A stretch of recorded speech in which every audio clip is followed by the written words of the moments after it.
Hola, ¿qué tal? ¿Cómo les va a todos ustedes? Nuevamente les doy la bienvenida al canal, les saluda David Navarro para hacer un análisis, un comentario más extendido de lo que fue ya este partido 16avo de final, quizás uno de los más atractivos por el nivel que venían mostrando los dos equipos.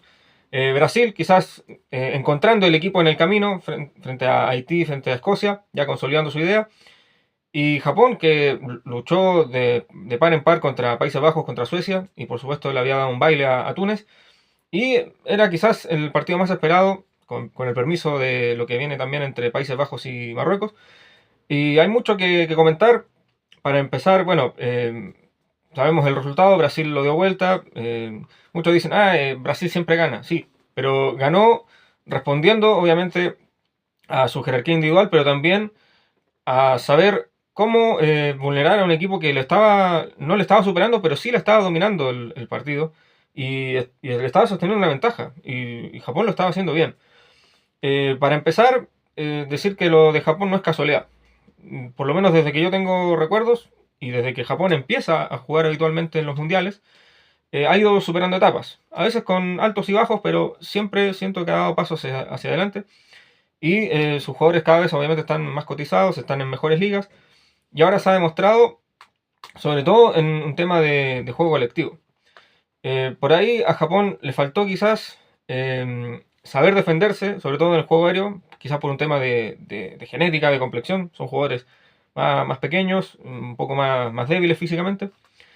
Y también al haber conseguido el primer gol y al haber empezado ganando, no supieron sostener la ventaja, ya sea con un jugador clave que o bien manejara los tiempos o bien fuese capaz de hacerle más daño al conjunto brasileño. Ahí, por ejemplo, se extrañó a jugadores como Takefusa Kubo, como Minamino, como por ejemplo pudo haber sido también Kaoru Mitoma, jugadores de esa estirpe. Pero aún así, Japón con sus armas intentó hacer algo, la verdad no le alcanzó, y en el segundo tiempo, la verdad, fue todo para Brasil. O sea, no hay que ser un genio para descubrirlo. Japón se echó tan atrás. Una quizás porque creían que era la mejor forma de defenderse. Y la otra porque sus jugadores ya se quedaron sin arresto físico. Impresionante el partido, por ejemplo, de Kamada y de Sano en el mediocampo. Solo dos jugadores peleándole a tres de Brasil. La posesión y la tenencia. Realmente admirable. Pero ahí Brasil realmente se impone, no a lo que acostumbra hacer Brasil, que es el toque, que es digamos, el sostener el balón, el buscar espacios, porque se vio en el primer tiempo. Brasil, cuando jugó a ras de piso, Japón estaba tan concentrado que prácticamente no le dejó ningún espacio ni una opción de remate a Brasil. Y Brasil también, por supuesto, salvo Vinicius Junior, siento que no tuvo ningún jugador que intentara, aunque sea gambetear a un rival. Bueno, también siempre encontraron una buena resistencia. Pero claro, tú eres el que está obligado y el que está llamado a vulnerar la defensa, y si no eres capaz, es también por mérito también del equipo rival. Lo cierto es que Ancelotti, siento que viejo lobo de mar, descubre rápidamente cuál era la fórmula para hacer daño, y lo consigue mediante algo que no acostumbra hacer Brasil, pero que en ese minuto fue el único recurso disponible, que era el juego aéreo. Empezar a pelotear por arriba. Antes del gol de Casemiro ya había anunciado dos veces, es un milagro lo que saca entre Suzuki y Tomiyasu para evitar el 1-1, pero después tanta agua echarle al cántaro que al final termina rompiéndose y es Casemiro el que consigue el empate. Por cierto, previo a eso obviamente comentar la jugada del gol japonés, es toda de Sano, el mediocampista digamos mixto ahí junto a Kamada, pero él recupera, conduce y define. O sea, fue un total arresto individual. Contrario a lo que venía haciendo Japón, digamos, que era más que nada fuerza colectiva, aquí fue un solo jugador el que recuperó, creó y definió. Entonces, mucho mérito para él, pero que luego no fueron capaces de sostener o repetir esa fórmula.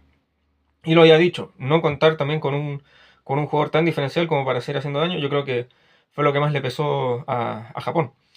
De todas maneras, bueno, de manera muy humilde acá, felicitar a Japón porque siento que es un equipo que ha ido en la dirección correcta, que ha ido avanzando y que ya no es sorpresa que compita a este nivel. Quizás le falta ese gran partido o dar, digamos, un paso más porque se ha quedado ahí, una vez más, digamos, en la primera fase de eliminación. Ya lo había conseguido en Sudáfrica 2010, que cae eliminado ante Paraguay. 0-0, luego en penales caen eliminados. En Rusia 2018, remontada épica de Bélgica, y muy parecido a lo que ocurrió hoy, porque Japón estaba dándole un baile a Bélgica, y luego bombardeo por, digamos, aéreo. Aparece Vertonghen, aparece Fellaini, y luego un contraataque de Lukaku que define Chadli. Entre De Bruyne, Lukaku y Chadli, ¿cierto? El 3-2. Y, por ejemplo, para el Mundial de Qatar, le ganan a España, le ganan a Alemania, increíblemente pierden con Costa Rica, pero pasan primeros y luego enfrentan a Croacia. Y también, en penales apenas fuera contra Croacia. Entonces, es un equipo que ha ido en la dirección correcta, es un equipo que ha avanzado un montón de pasos, que ahora compite de igual a igual, ya no es ese equipo que hey, nos toca Japón, vamos a ganar y vamos a golear, no, en ningún caso. Está muy por sobre encima de varias selecciones, yo creo, incluyendo Chile, por ejemplo. Aunque nos duela, es así. O sea, Japón hoy día agarra a Chile y le da un meneo, pero impresionante. Pero fuera de eso, también rescatar lo hecho por Brasil, ¿verdad? Que digamos, no se desesperó. Buscó, digamos, sabiendo también de que Japón ya no tenía esa respuesta. Entonces, al final, yo siento que era cuestión de tiempo. Si no era en los 90 minutos más descuentos, iba a ser en el largue, que iba definitivamente a caer la resistencia de Japón. Y sobre todo porque Japón, en sus variantes, no encontró tampoco respuestas que permitieran sostener la presión de Brasil o bien generar contraataques.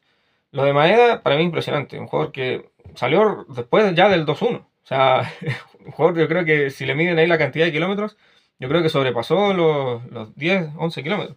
Y eso que sobre todo corrió más que nada sin balón.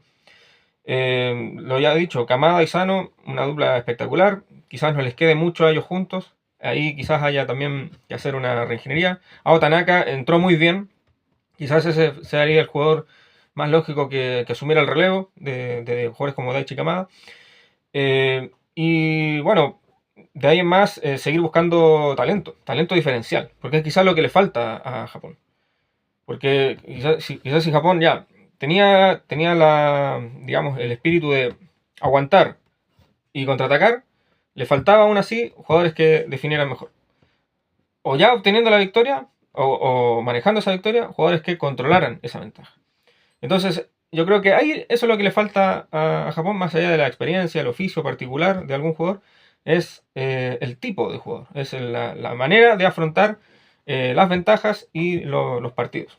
Contra este tipo de rivales, que, insisto, si le dejas una barrita mínima de vida, aún así te lo pueden revertir. Así que de mi parte eso, la verdad, comentar las sensaciones de este partido. Brasil lo gana, creo yo, con justicia porque reconoce cómo hacerle daño a Japón luego de quedar en desventaja, sabiendo que además Japón no fue capaz de contrarrestar ni después contraatacar a un Brasil que se mantuvo ordenado.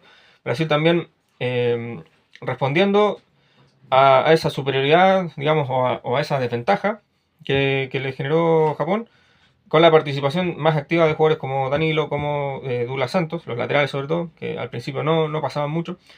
El ingreso de Hendrick también fundamental porque Paquetá era un jugador de más toque, de más armar jugadas, y Brasil ya no necesitaba eso. Necesitaba ante todo velocidad, potencia física, y la encontró sobre todo en el jugador del Lyon, ¿cierto? A préstamo desde el Real Madrid, y también con Martinelli, que por ahí era un jugador que estaba como clausurado a una banda, pero ahora aportando y casi apareciendo como el centro delantero del equipo. Así que bien por Brasil en ese aspecto, encontrar esas soluciones. Pero hay que ver ahora qué es capaz de hacer Brasil contra un rival un poquito más exigente, quizás tanto en lo físico como en lo táctico. Puede ser, por ejemplo, ahora tengo entendido Noruega o Costa de Marfil, que son dos equipos que en el aspecto físico no tienen nada que ver con Japón. Y en el aspecto técnico y táctico, bueno, está Erling Haaland, por sí solo ya es una gran amenaza. Y en el caso de Costa de Marfil, jugadores como Diomandé, como Amad Diallo, Frank Kessie, entre otros que pueden hacerle bastante más daño al conjunto brasilero. Pero superada la prueba, fue más difícil de lo que se pensó. Brasil era el favorito a pasar esta llave al menos. Pero hay que ver si va a ser capaz de encontrar esas soluciones contra equipos que le den más que hacer. Y lo dicho ya de parte de Japón, nada más humildemente mis felicitaciones porque es un equipo que ha ido en la dirección correcta y cada vez progresando más. Ahora solo falta afinar y encontrar esas piezas que le permitan ya ser una selección de completa élite. Así que eso de mi parte, un comentario un poco más extendido, haciendo honor al tiempo, por supuesto. Había que sacarlo de inmediato este contenido. Nada, agradecer a toda la gente que está mirando, que da su like, que comparte, que se suscribe, que recomienda y que, por cierto, me alienta a seguir transmitiendo este contenido. Alcanzamos ya un hito, superamos los 50 suscriptores, esta comunidad que de a poco va creciendo. Así que nada, me motiva más a seguir mejorando y compartiendo. Muchas gracias y será hasta la próxima en una nueva entrega de este mundial. Que estén muy bien.